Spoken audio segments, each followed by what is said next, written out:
Bonjour chers compatriotes, nous sommes mardi le 28 janvier 2025.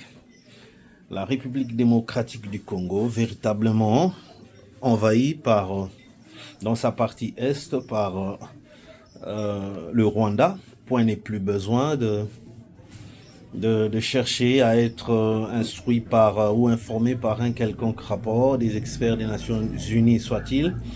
Mais c'est nous-mêmes, Congolais, qui sommes victimes et témoins vivants de la présence et de tous les affres de l'armée rwandaise qui est sur le sol congolais et qui nous fait des victimes. Ça, vous le savez, donc on n'a pas besoin qu'on ne le dise par qui que ce soit.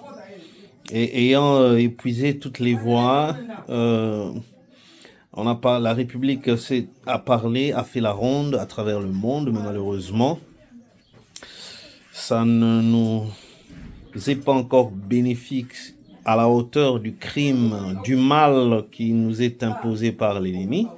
Cela nous ramène tout simplement à nous remettre en question, à faire une profonde lecture de la situation par nous-mêmes pour essayer de tirer des leçons une fois pour toutes, parce que c'est un vieil ennemi, voilà maintenant 30 ans, qui agit toujours par les mêmes stratégies, et les mêmes méthodes, en interne et en externe. Et malheureusement, nous, Congolais, n'avions jamais tiré de leçons. Parce que l'ennemi utilise d'abord premièrement que le Congolais contre le Congo, c'est-à-dire il n'est pas aussi puissant que cela, mais c'est le Congolais lui-même qui fait de l'ennemi plus puissant que la RDC. Souvenez-vous, aujourd'hui on parle de Corneille Nangaa, et d'ailleurs je tiens à rappeler, quand la rébellion cette fois-ci éclate, Corneille Nangaa était encore à Kinshasa, il était dans les rouages, dans les rênes du pouvoir. Souvenez-vous. Alors à quel moment lui devrait être maintenant à la tête d'une rébellion? Non, c'est pas lui. C'est la même stratégie. Regardez comment fonctionnaient ces gens-là. Quand le RCD arrive, quand ils attaquent une contrée swahiliphone, dès qu'ils attaquent un espace swahiliphone, ils ont placé Zaïdi Ngoma à la tête du RCD. C'était pour dire que non, voilà, et un peuple congolais soutenait, c'est le fils, le vôtre, qui est à la tête de cette rébellion. Quand ils quittent le Maniema, l'espace swahiliphone, ils entament l'espace Luba, c'est-à-dire ce qu'on peut dire l'espace Grand Kassai. Ils ont descendu, ils ont débarqué Zaïdi Ngoma pour le remplacer par Adolphe Nosumba, qui est un tétéla, c'est-à-dire un ressortissant du Grand Kassai. Quand ils avaient attaqué le Bas-Congo, l'actuel Congo central, ils avaient placé Wamba Diawamba, parce que originaire de cet espace-là. Mais ils le savent qu'une fois arrivés à l'objectif, ce sont les Rwandais qui sont dans le mouvement, qui devraient prendre le pouvoir. Même Laurent Désiré Kabila, dans leur projet, c'était pas lui qui devrait prendre le pouvoir une fois chassé Mobutu. Lui a joué aussi un tour et les a surpris de par lui-même depuis Lubumbashi dès l'annonce du départ du maréchal Mobutu de Kinshasa. C'est comme ça que finalement ils avaient décidé de le tuer parce qu'ils ne les écoutaient pas. Aujourd'hui, c'est la même carte qui est appliquée sur Nangaa. C'est pour juste habiller cette rébellion de la congolité. Cela nous revient toujours à dire que l'ennemi n'a jamais été plus puissant que nous, que le Congo. Parce que c'est le même ennemi, avec le même animateur principal, c'est-à-dire le Rwanda et leur chef Kagame. On doit, à un certain moment, cesser de dire que nous ne sommes pas en guerre contre le peuple rwandais. Mais non, Kagame ne se bat pas seul. Kagame n'a pas ses pieds sur le sol congolais. Mais ce sont les citoyens rwandais qui ont leurs pieds sur le sol congolais. des militaires. Et sur le numérique, ce sont des citoyens civils rwandais. Ils sont sérieusement engagés. Donc, on doit mettre de côté cet état d'esprit de berner l'ennemi, de n'importe quelle manière soit-elle, comme nous le faisons avec Museveni, qui est l'ennemi froid. Moi, j'ai toujours dit, nous avons un ennemi froid et un ennemi chaud dans cette histoire de l'Est. Museveni, c'est l'ennemi froid et Kagame, c'est l'ennemi chaud. Alors, tous deux, des ennemis. Et c'est le plus froid qui est plus dangereux parce que on lui fait confiance par mégarde, alors que c'est lui qui fait le soubassement de l'ennemi chaud. Vous voyez? Donc, il faut comprendre que la situation se présente comme telle. Donc, le Congolais doit comprendre 30 ans plus tard que le même ennemi utilise les mêmes méthodes, les mêmes stratégies pour continuer, et il entre par les mêmes trous que nous n'arrivons jamais à boucher. Regardez, nous avons pris du temps pour fermer nos frontières, mais Kagame, lui, il a pris le devant pour décider de la fermeture à certains endroits de nos frontières. Donc l'agresseur, lui, prend des mesures qui devraient en principe être prises par la victime. Donc nous disons que notre armée n'a jamais été faible devant le Rwanda, sur tous les plans.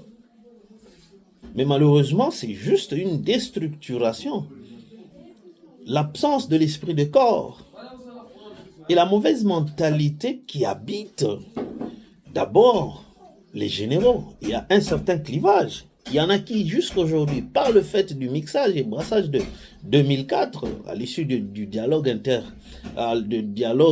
inclusif de Sun City, en Afrique du Sud, ils continuent à garder dans leur tête que nous sommes des généraux du MLC, nous sommes des généraux du RCD, nous sommes des généraux de Kabila. Et dans cet état de choses, comment alors une armée pourrait défendre la patrie, ce qui est sa mission, la défense du territoire national? Alors, pour en venir à la situation actuelle à Goma, il est vrai malheureusement que le Rwanda est bel et bien sur la ville de Goma. Et les militaires FARDC ainsi que les Wazalendo qui sont regroupés à l'aéroport, c'est-à-dire le quartier Kanjengo qui regorge où est situé l'aéroport international de Goma. Bon, on ne voudrait pas parler de ce qui se passe à la MONUSCO. Et tout l'état-major général, l'état-major FARDC de la 34e région militaire qui est déjà délocalisé de Goma pour Bukavu. Et dans ce déplacement-là, bon, il y a eu encore des notes très très négatives. De toutes les façons, ce qui importe, c'est pendant des moments pareils que tout un peuple doit se remettre en cause, réfléchir pour corriger sur ses propres failles ainsi que faiblesses par rapport à cet ennemi qui, en réalité, nous devrions le maîtriser, parce que 30 ans durant, c'est toujours le même. Mais on ne se donne pas, il n'y a pas un engagement formel pour étudier et maîtriser le comportement, la nature de cet ennemi. Et c'est pourquoi il a la facilité, parce que lui, dans son camp, il maîtrise bien les points forts et les faiblesses du Congolais. C'est pourquoi il les utilise. Et comme le Congolais a toujours la facilité devant, même des avantages, je peux dire, en rêve, c'est-à-dire des promesses, et le Congolais agit contre sa nation. Vous n'avez qu'à voir combien des officiers supérieurs ont détalé avec les soldats de leur rang du camp de la patrie pour rallier l'ennemi. Beaucoup de localités ont été prises sans bataille. Mais malheureusement, ça se passe ainsi. Parce que Namituna Bango, ils se disent, on a encore des relations avec Bango quand on était dans le RCD. Et ils disent ça comme ça. Nous pensons que Goma, c'est pas une très bonne chose. la réalité n'est pas bonne à relater ou à expliquer, mais néanmoins, notre armée est tributaire de la politique. L'armée, c'est la politique. Ce sont nos politiciens ou nos politiques qui vont dans des différentes négociations. Et les décisions qui sont prises là-bas sont répercutées pour exécution ou observance au niveau du commandement des FARDC. Évidemment, pas nos politiques. C'est pas la politique. Si le gouvernement ordonne à l'armée d'observer le cessez-le-feu décrété depuis ce temps-là, que voulez-vous que l'armée fasse? L'armée va se comporter malheureusement en obéissance des directives données par la politique. Donc il faut essayer de comprendre aussi certaines choses là-dessus. Parce que comment voulez-vous que tout un état-major d'une région militaire puisse se délocaliser de cette façon-là? Il n'y a pas eu combat à Goma et l'ennemi entre facilement. Pourquoi ne pas l'empêcher pendant qu'il n'était pas encore à Goma? Et c'est comme ça que on soulève ce questionnement à l'endroit du gouvernement, sinon à l'endroit de Kinshasa. Les militaires Ouazalendo et les FARDC qui sont restés à l'aéroport de Goma, qui résistent parce qu'ils ne veulent pas se faire prendre pour aller se faire tuer bêtement. Les autres qui ont cédé sont allés se rendre à la MONUSCO. C'est une triste réalité. Maintenant, ceux qui résistent là, c'est pour combien de temps? Est-ce que Kinshasa a pris des dispositions pour les ravitailler en munitions et en vivres? Sinon, ils vont résister pendant 2 jours, pendant 3 jours, sans les vivres, sans manger. Ils seront obligés maintenant de se rabattre sur quoi? Parce que sur la ville, il n'y a rien. Si la voie lacustre est bloquée par la marine de l'ennemi du Rwanda, et que na balabala boye, faut balika par ça que ce qui a déjà na maboko monguna. Alors il faut parachuter. Nous avons une unité de parachutistes. Sinon, ceux qui sont restés à Goma en train de résister, mais il sera évident qu'ils vont tout de suite, à l'évidence, ils risquent de déposer parce que ceux qui on leur vient pas en renfort, en munitions et en vivres, ils vont tenir combien de jours? Plus Bako Beta Massassi, plus ça s'épuise. Alors il faudrait que Kinshasa ait réfléchi. Sinon, ça va les contraindre finalement à se rendre. Alors, pensons que c'est à Kinshasa où il y a des spécialistes autour du chef de la question militaire qui peuvent définir, profiter de cette résistance pour l'élargir et commencer véritablement peut-être à repousser l'ennemi pour le sortir de la ville de Goma et repartir cette fois-là na moral mususu selon lesquels mais bateau monite que tant que résister c'est nzokande bana bango makasité. Il y a des localités où FARDC et des crochaki alors que bitumana est commandité mais suite il y a ba écho d'information. On dit que telle localité déjà prise. Mais bango moko bazan la localité, on a ba yebite que c'est quoi. Alors ils se disent, ah donc toi déjà encerclé, to luka couloir to bim. Mais c'est 2 jours plus tard que l'ennemi a commis. Vous comprenez ndenge makamusu sur les kani. Donc Kinshasa prenne ses responsabilités. Pensez à ceux-là qui résistent depuis lundi, depuis dimanche soir.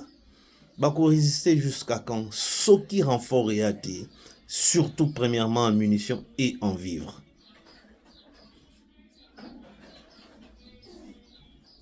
Je ne voudrais pas parler, évoquer vidéo oyo, tout le monde est soldat, il y a Bissomoko, l'aéroport à Goma, sali.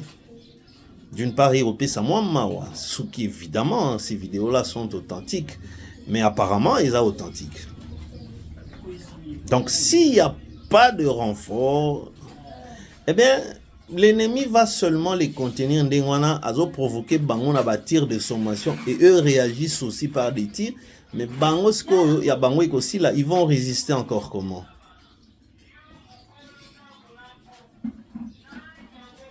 Donc vous comprenez que tout cela c'est regardez Otubalaki na bateau bazolongwa Goma na mai, des militaires toutes unités confondues, garde républicaine, les unités autres combattantes, boyna boy, on les a interceptés par la marine rwandaise. Ils avaient image à bien. On ne peut même pas les balancer. On peut donner une information, oui, je suis d'accord, que l'ennemi a côté à Saliboy, mais commenter maintenant des places, on n'est pas d'accord dans le sens que en commentant la prise d'une ville par l'ennemi, on risque de vanter les prouesses de l'ennemi. Donc à la limite, on peut donner une information pour que Congolais a éveillé, parce que la guerre ne peut pas progresser tout en laissant le Congolais distrait. Non, il faut qu'on informe pour Alamuka. Sinon, appel nyonso à l'unité, à la manifestation, au soutien au FRDC. Il faut informer na danger aux alliés qu'on progresser, qu'on se développer sur son territoire. Mais s'interdire de commenter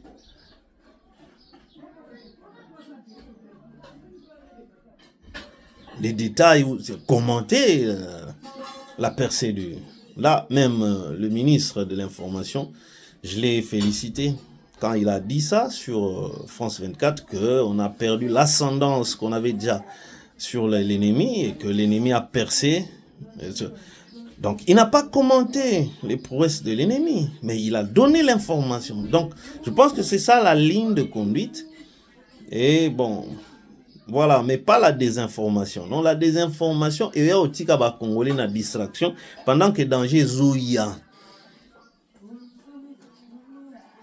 Pensons que le gouvernement pense au FRDC et les Wazalendo qui sont restés dans l'aéroport ya Goma en train de résister parce que peut-être ils se sont dit malam tokufa comme mibali ke baya ka babuka bisolo kwa ndunda comme toi na manduki. Tu as déjà le rôle à Ebembe banga kopolate. Mais c'est pendant ce temps-là qu'il fallait bazoa renfort. Mais bazongo par quelle voie? L'unique voie, Zandi Kaka. Ko parachuter. Bon, il y a des techniciens d'état-major qui vont définir une voie et qui vont renforcer cette résistance opposée à l'ennemi à partir de l'aéroport de Goma. Parce que vient qu'on quitte au risque d'être abattu.